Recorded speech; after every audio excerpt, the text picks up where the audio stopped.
what's up YouTube? D-Star back again with another tutorial. This time we're going to do the EDX, Croatia Squad, Nora and Pure kind of deal. We're going to do the plucks. So let me show you what I got strictly using Serum, and then I'll show you ways you can vary it. So here we go. And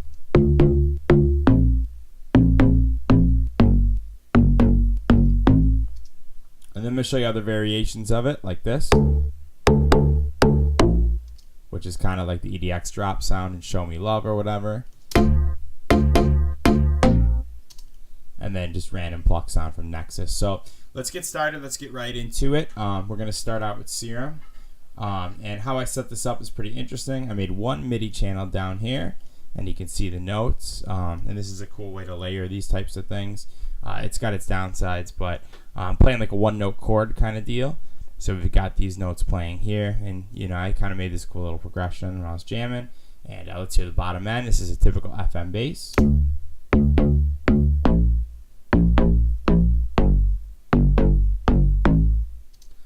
Pretty straightforward. So let's do a copy of Serum, and I'll show you guys how to do this. So my MIDI track is down there. So you're gonna route it. So you're gonna do in, and you can do channels from 8. And you can draw on your MIDI if you want. You know, I just did this because I wanted to do one MIDI track to trigger all of the layers, because I'm just figured I'd show you a little trick on how to do one chord notes, or layers with one MIDI rather. Alright, so let's start over here. I'm going to do initialize. Let's hope I can nail this right away in the first time. And oops, that's a mistake. Did not. Come on, Serum, stop. It's bugging out. Alright, that's kind of weird. Let's initialize. Yeah, you're going to stop now? There we go. Cool. That was a weird one. Alright, we're going to pick this FM under digital. It's a default. And we're going to go over here. I'm going to turn this knob all the way over to this crazy distorted sound. Let's hear what you get. And then we're going to go over here. And just to vary it up a little bit, we're going to do Squarify. Cool. And what that does is that takes out all of the odd harmonics, if I'm not mistaken. We're going to do unison at 3 and detune, and that just kind of changes the sound, makes it ours a little bit. It's better than just using the same old FM thing. Okay, and that should be low enough. And we're going to do a sub bass. We'll do a triangle, drop that down to 2. And then over here, we're going to start the filter. Why is that 0 stuck on Serum? That's driving me crazy. Anyways, we're going to do a sharpest filter possible, and we're going to draw it in on envelope 2. And I'm moving kind of quick, guys. If you don't know what I'm doing, just pause the video and follow along. And this is going to filter down all that sound, obviously, and kind of tame those harmonics.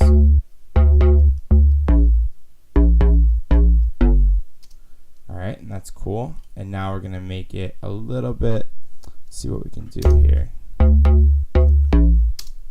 Alright, we're going to go in the matrix. We're going to do envelope 3. That 0 is not giving up. And we're going to go to FX, or global rather, master tune. It's going to give the sound a little bit of punch.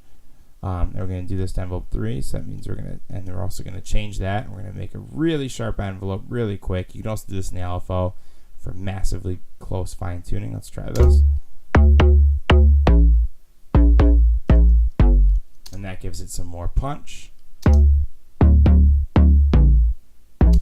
Yeah, we're in that weird, I'm in D, which is kind of shitty, because if you go one octave too low, it gets muddy when you go down another note. But that's the premise of the sound. And then last but not least, take it over the edge. We're going to put the compressor on, and we do the multi-band.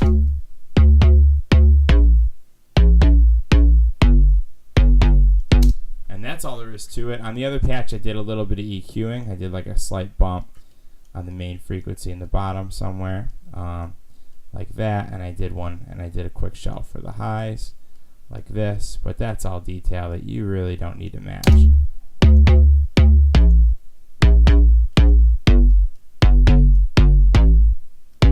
Okay, and that's it pretty much. That gets you very close. You can play around with the envelope. You can mess around. You can even probably mirror it or something.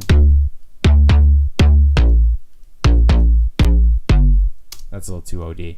Let's move on to the second patch. So we're going to go up here, and I'm going to show you guys how I did this one.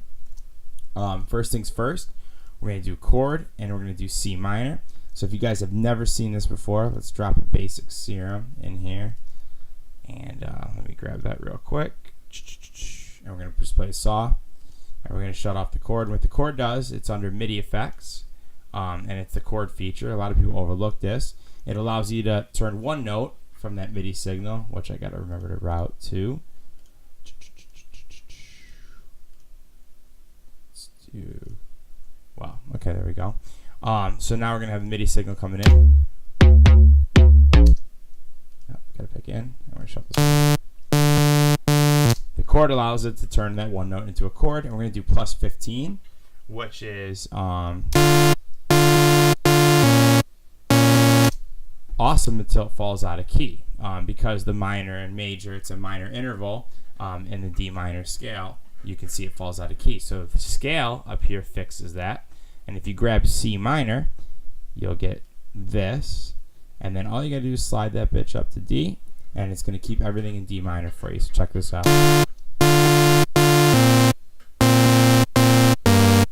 And you can do all sorts of shit with this. You can draw, you can do a fifth. Oh, that would not be a fifth. My apologies.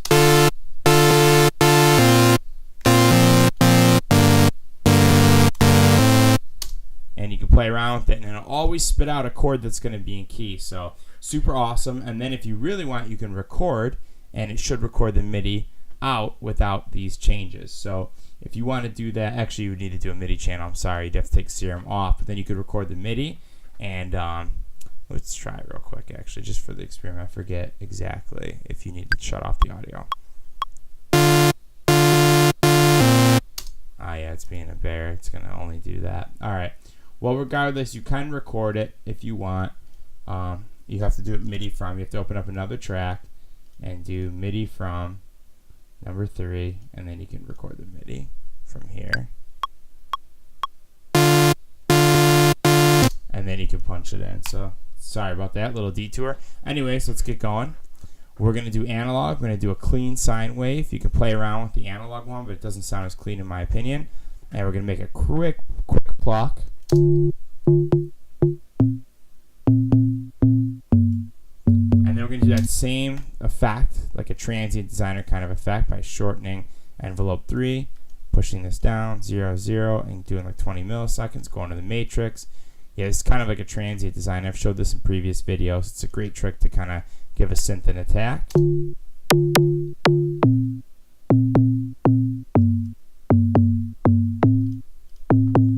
And that's the principle for the sound. Super simple. You can also add in an attack here if you want. And you can use one of these kicks or these attacks or smacks or anything like that. And just have the envelope file. But for me, it didn't really match the way I wanted to match. Last but not least, I'm going to use a transient designer. And that is an aftermarket little plugin by Shack Audio. And this kind of gives it more punch. You can use the Native Instruments one. Any of them is fine.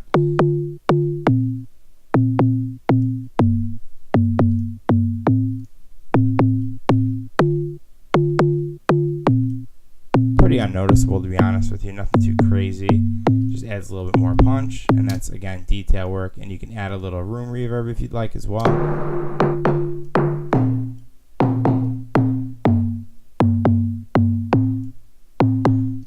And you could probably get more creative with the reverb to get that little smack out of the way, whether that's fading it in on an instrument rack or an audio effect rack, or using a reverb that will handle it better. So now that we got that, let's add the bottom end in, and we've got this.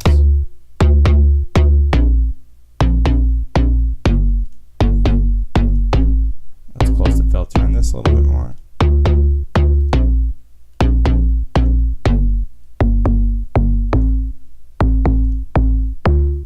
And that's how you get the plucks. Super simple.